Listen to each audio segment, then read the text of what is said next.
Hola queridos hermanos, continuamos con estas charlas en la milicia del Sagrado Corazón, en nombre del Padre, del Hijo y del Espíritu Santo. Amén. Y continuamos con el tema de la oración. Vamos a ver ahora, vimos la importancia de la oración, ahora vamos a ver la definición de la oración. ¿Sí? Eh, entonces, que nos puede ayudar siempre a entender un poquito qué es la oración. Y porque eso no podemos confundir, como les decía anteriormente. Como digo, Padre, si le aún se pregunto, ¿no? ¿Hace oración? Sí, en la noche, antes de irme a dormir.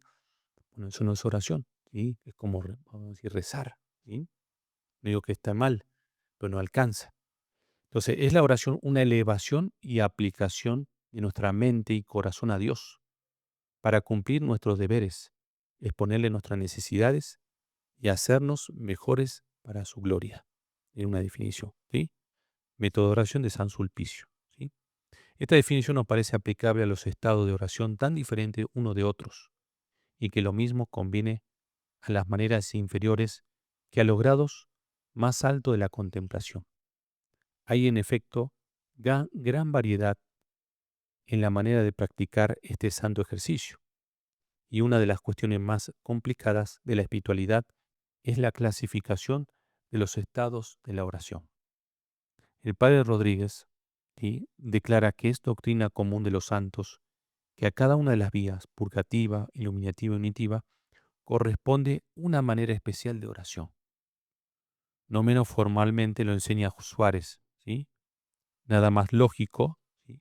En efectos, las relaciones del alma con Dios y su género de oración varía según su estado interior. Una es la manera de hacerla de los incipientes, ¿sí?, de la vida de los principiantes, otra de las almas piadosas y otras de las perfectas. Entonces vamos a ver que la oración está muy ligada a la vida interior, al crecimiento de la vida interior, ¿sí? En la vida purgativa, vía de peleas y trabajos, en la que el alma está todavía casi enteramente metida en las cosas de la tierra, procuraba, preocupada por completo por sus intereses corporales y expuesta a graves peligros de pecar, y por otra parte aún novicia en las cosas espirituales, solo a fuerza de reflexiones y de consideraciones puede desasir su corazón, levantarlo hacia Dios y sacar de su voluntad enérgicas y santas resoluciones, ¿sí? Conviene, por tanto, la meditación, la oración discursiva, ¿sí? Entonces, a esta primera etapa de la vía purgativa le corresponde la oración discursiva.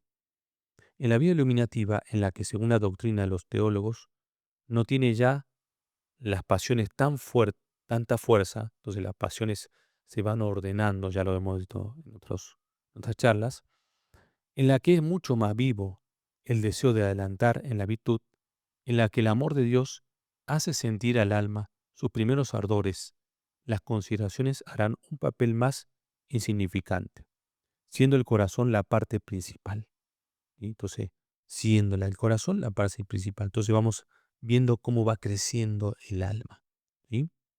Entonces aparecerá la oración de los vivos deseos, de las súplicas ardorosas, de los propósitos llenos de fervor, será la oración afectiva.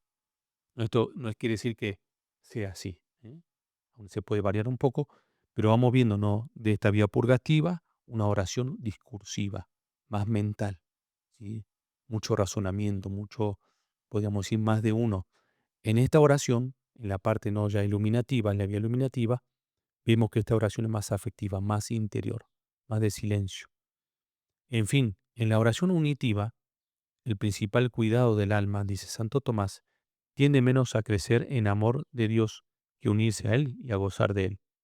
Así que, dice el padre Baltasar Álvarez, Santo Tomás, en uno de sus opúsculos, censura a las personas espirituales que pasan la vida buscando a Dios sin jamás gozar de Él. Por otra parte, habiendo estas almas recibido vivas luces, sienten mucho las grandezas y bondades de Dios, por lo cual los razonamientos más para persuadirles de sus obligaciones para con Él no podían menos de serle agravosos. Le tiene un amor tranquilo, pero intenso, que les infunde el mismo espíritu divino, y gustan profunda y viva satisfacción en este amor. La manera de oración de las almas perfectas será, pues, menos violenta, más sencilla a la vez y sosegada. Esta es la oración contemplativa ordinaria. ¿Sí? Y no es que uno está en el tercer cielo, no. No, no. Sí, vamos a ver si podemos llegar para tratar de explicar la oración contemplativa. Mas entre las almas perfectas las hay a quienes otorga Dios gracias admirables, que suponen una verdadera derogación de las leyes comunes de la naturaleza. Son verdaderos milagros, como los arrobamientos, los éxtasis, que suspenden el ejercicio de las facultades sensitivas, u otra, u obra Dios en ellas fenómenos puramente espirituales, sin intermedio de los sentidos exteriores, ni siquiera de la imaginación, poniéndolas así en el estado de los ángeles o de las almas separadas. Tales son las visiones intelectuales.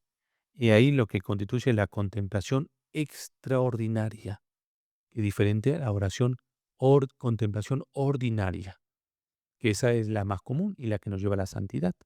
Esta, ¿no? Son extraordinarias, ¿sí? Bien, vamos a ver un poquito el tema de la oración discursiva, ¿sí? El género de oración que conviene a los incipientes en la vida purgativa es, como hemos dicho, la oración de meditación. Esa es discursiva, ¿no? Porque discursiva porque discurre, ¿no? Tiene que trabajar mucho.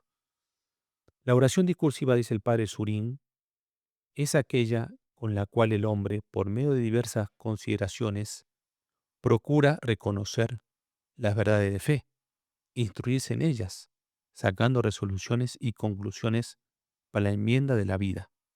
La oración de meditación, dice Lieberman, es una sensible aplicación de nuestro espíritu a una a una verdad sobrenatural, para convencerse de ella y moverse a amarla con ayuda de la gracia.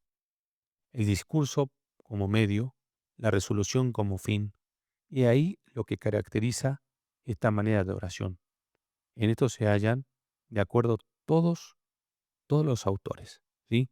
Entonces vemos cómo, cómo uno empieza, ¿no? Porque uno está en el pecado mortal, ya va saliendo un poco a poco del pecado mortal, pero va conociendo los dogmas, va conociendo, no sé, el tema de la vida eterna, la Eucaristía, eh, no sé, el infierno.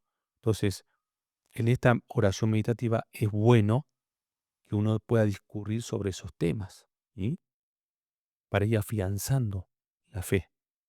Conviene todos igualmente que es casi siempre necesario un método para los incipientes. Por lo demás, no precisa uno al principio en toda arte. Solo a favor de un método claro, práctico y elemental pueden los maestros formar a sus alumnos. Así lo guían y siguen desde luego paso a paso. Más tarde, familiarizado el alumno con las prácticas, obrando con mayor soltura, se desprenderá de las trabas de una marcha sobrada metódica. Entonces acá este ejemplo es muy bonito, ¿no? Entonces para aprender por ejemplo, un instrumento o cantar, siempre necesitamos un método, ¿sí? Lo mismo pasa en la oración. Necesitamos un método. Si no, nos vamos a distraer, nos vamos a hacer mal. Y ese método, pues lo vamos a ver, ¿sí? Bueno, acá lo va a empezar a decir. Nos va a ayudar mucho para no distraernos, ¿sí? El mismo método siguen todos los maestros de la vida espiritual. Puede compararse el prescrito por San Pedro de Alcántara, el del Padre Luis de Granada, el que sigue San Ignacio en la meditación en sus ejercicios espirituales, el que enseña San Francisco de Sales en su introducción a la vida devota, el método de San Sulpicio. Y se verá que si uno insiste más que en otros en ciertos puntos, se verían en ciertos pormenores las divergencias son pequeñas y el fondo idéntico, ¿sí? Entonces, vamos a ver, ¿no? Yo no quiero como aburrir, pero sí, para que después, si no, uno después se lo puede pasar. Pero fíjense, ¿no? Pero método para la oración discursiva. Tenemos primero la preparación, ¿sí? La preparación. Todos los autores colocan la preparación en primera línea, ¿sí? El espíritu humano no se inclina por sí mismo a las cosas divinas. Lo más de los hombres, sobre todo los incipientes, tienen habitualmente el espíritu y el corazón llenos de pensamientos, preocupaciones y sentimientos profanos. Necesitamos una preparación. Hablarán de remota y próxima. ¿sí? Como no solamente en ese momento de la oración, una preparación, ¿no? Que me inclino, hago una oración al Espíritu Santo, hago un momento de oración, de silencio, ¿sí? Una preparación. Después nos habla, que me voy a saltar, del cuerpo de la oración. El cuerpo. ¿Qué voy a meditar? Eso va a ser muy importante, ¿no? ¿Qué es lo que voy a meditar? El cuerpo de la oración. ¿Sí? Y después tenemos, ¿no? Bueno, después ya viene la conclusión, ¿no? Como podemos decir, como esos tres. Después hay otros que dicen, ¿no? Preparación, consideración, ¿sí? Que podríamos decir el cuerpo de, de la oración, ¿sí? Reflexión sobre sí mismo y petición, ¿sí? Entonces, si algunas se van cambiando según los autores, como decíamos anteriormente, ¿no? Pero es casi todo lo mismo, siempre lo mismo, ¿no? Acá lo tenemos. Entonces yo creo que si uno dice, bueno, yo le recomiendo mucho el método de Lectio Divina, usado por la Iglesia durante muchos siglos, vale la pena, muy sencillo, muy práctico, ¿sí? En nombre del Padre, del Hijo, del Espíritu Santo. Amén.